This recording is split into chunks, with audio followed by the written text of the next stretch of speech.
Good day to each and everyone. Our topic for this presentation is the constitutional history of the Philippine Constitution and historical development of Constitution. Philippine constitutional history is in reality but a tracing development of national ideas. It is the prime cause of rise of liberalism and nationalism.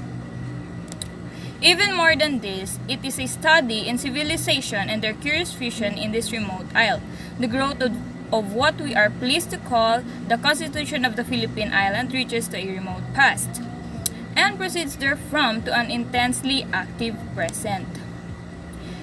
But before we proceed, what is a constitution?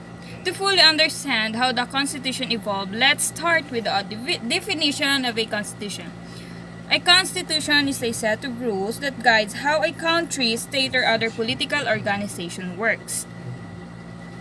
So this is like a rule book for the government, and all the rules stated in this rule book must be followed by the government. This document also creates the branches, power, responsibilities, and rights of the people.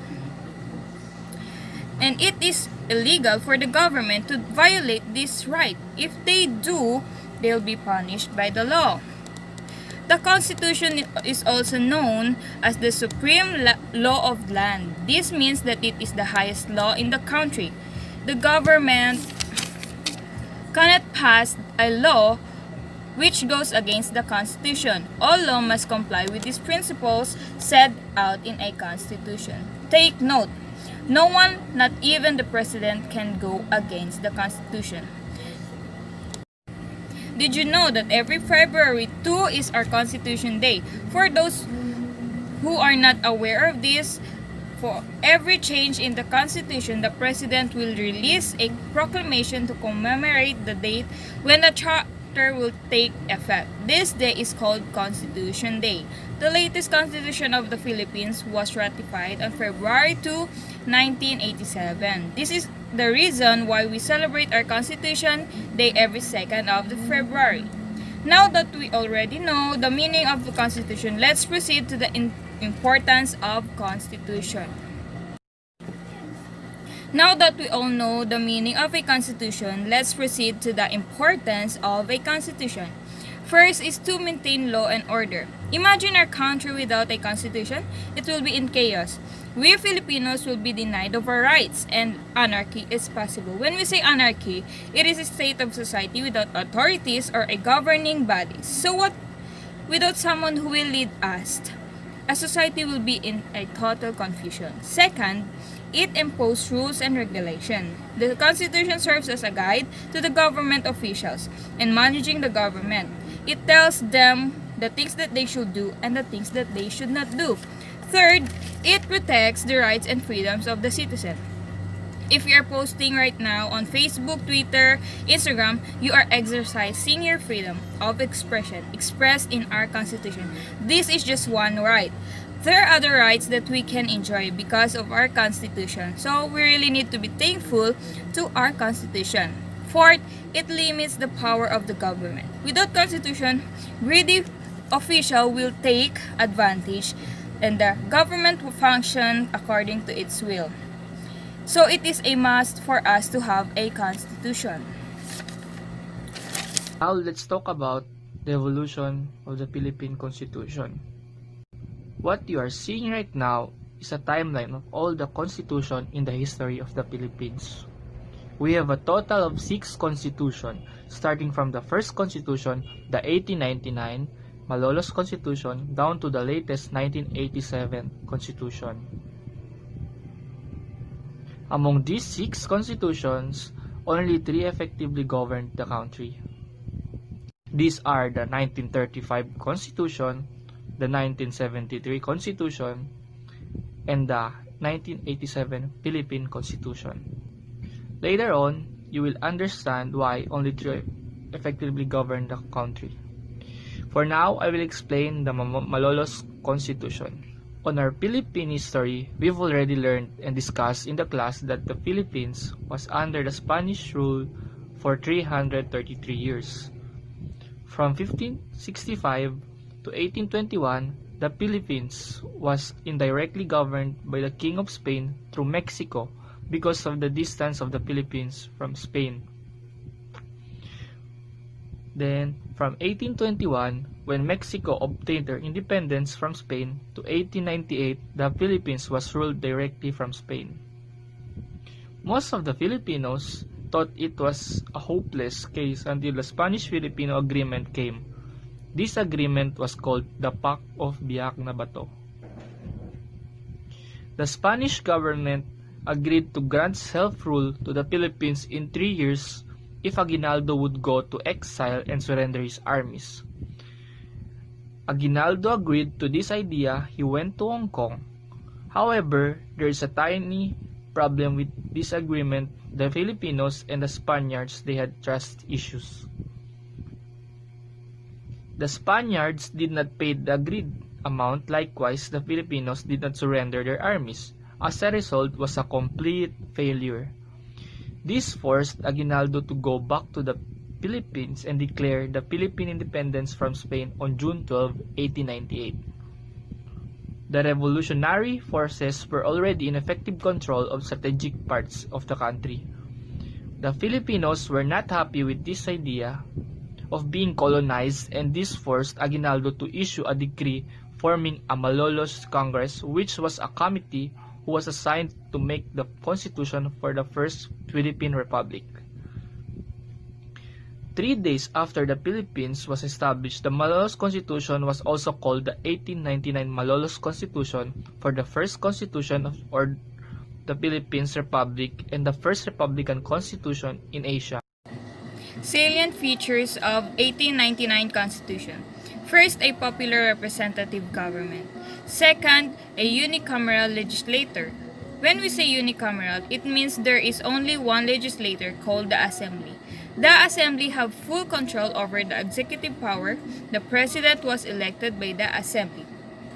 Third, there was already a separation of church and state.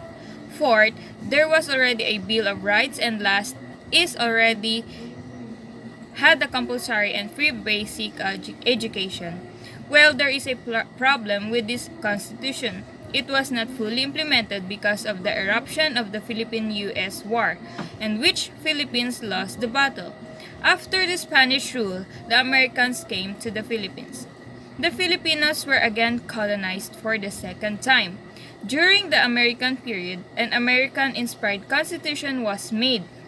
This was the 1930s Constitution, which provided the legal basis of the Commonwealth government or the transition government before granting the Philippine independence. Now, here are the salient features of the 1935 Constitution. First, it had a bicameral legislature. When we say bicameral, there are two legislators, composed of a Senate and House of Representatives. Second, the President was elected to a 4-year term, together with the Vice President, without re-election. Third, it introduced the right to suffrage, or the right to vote. Male citizens of the Philippines who were 21 years of age and who were able to read and write, luckily this right was extended to women as well. The 1935 Constitution was not the first constitution, but it was the first one to fully implemented. However, there was a problem. The implementation was interrupted because of the Japanese occupation in the Philippines. During the American occupation in the Philippines, World War II broke out. The Japanese invaded the Philippines. For the third time, we were colonized again. After the Americans surrendered, the Japanese Republic was established and a new constitution was ratified in 1934 by the Filipino collaborators who were called the Kapisanan ng Paglilingkod ng Bagong Pilipinas, popularly known as Kalibabi. This was now the 1943 Constitution, or the Constitution of the Japanese-sponsored Second Republic of the Philippines. Here are the salient features of 1943 Constitution. First, the 1943 Constitution provided a strong executive powers. Second, the legislature was a unicameral. National Assembly, and only anti-US can run for election. Now, there was a problem with this constitution. It was recognized as legitimate and binding only Japanese-controlled affairs of the Philippines and was completely ignored by the United States government and the Philippine government exile. There was a short-lived constitution because the Americans came back and freed us from the Japanese, and the 1935 constitution was restored. After a few years, the Americans finally gave us our independence on July 4, 1946. Vice President ruled the Philippines using the 1935 Constitution until President Marcos came into the picture. Ferdinand Marcos was first elected in 1965 and was re-elected in 1969. During his time, there was a problem to make a new constitution.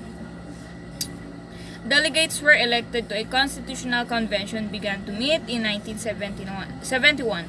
In 1972, just before the end of Marcos' second term, he declared martial law because of the growing communist, but according to many critics said by the victims of martial law, he did this to influence the ongoing CONCON. As the result, the Constitutional Convention wrote a constitution in line with what President Marcos wanted. This was the 1973 Constitution. And now, here are the salient features of 1973 Constitution. First, it is established for the first time in the Philippine history a parliamentary government with a prime minister and a president. Second, legislative power was vested in a unicameral National Assembly elected by the people. Third, it legalized all decrees, proclamation, and orders of the president. There were various amendments in 1973 Constitution, but the most controversial was the 1976 Amendment. Here are the amendments in 1976 Constitution. First, the National Assembly was replaced by the interim Batasang Pambansa. Second, the President will also become a Prime Minister and continue exercise legislative powers until martial law was lifted. Now, Marcos thought everything was in place until one of his enemies came back to the Philippines. This was Benigno Ninoy Aquino. Unfortunately for Ninoy, it was not a happy ending for him. He was assassinated, and this led to a widespread outrage and forced Marcos to hold the snap election. The results were controversial that it forced the Filipino people to a historic uprising known as the EDSA People's Power One. When Marcos and his family went to exile, Cory Aquino became the president. Immediately before Cory Aquino became the president, she abolished the 1973 Constitution and replaced it with the 1986 Constitution. The 1986 Constitution is also known as a Freedom Constitution. Now, here are the salient features of 1986 Freedom Constitution. First, it was a verbatim copy of 1973 Constitution, minus the provision on the Batasang Pambansa because the Batasang Pambansa was completely abolished. Second, the country was in chaos after Marcos left. Aquino vested in herself both executive and legislative powers, the same powers that the President Marcos exercised under the 1973 Constitution. Third, it was just a transitional constitution that lasted for a year. A new commission was created to draft a new constitution, which was the 1987 Constitution, sometimes known as a anti-Marcos Constitution. Now, the 1987 Philippine Constitution revolves around four themes. First, upholding of national sovereignty. Second, democratic governance and the prevention of another dictatorship. Third, respect for human rights and civil liberties. And fourth is the promotion of social justice. It's not a perfect document, but it is the country's highest law binding all the citizens of the Philippines. The Constitution provided for governmental powers, the three branches of the government. executive, legislative, and the judicial branch. Now these three were like a basketball game. In a basketball game, there is a players, coaches, and of course a referee. The executive is like a coach who leads the team. The legislative branch, since it is divided into two houses, they act as the players of the game, trying to score points against each other. And judicial branch is much like the referee of the game to help settle the teams. They are to clarify the rules and make sure that each side is acting fairly. The basketball game would not be complete without the viewers. This is the same with the government. It would not operate without the people. The power of these three branches are separated from one another. This is what we call the separation of powers. It also has a system of checks and balances. In the system, each branch has the powers to check or to restrain or to stop the action by the other branches. This is to prevent any one of them from becoming too powerful. That will be the end of our presentation. Thank you for listening and thank you for watching.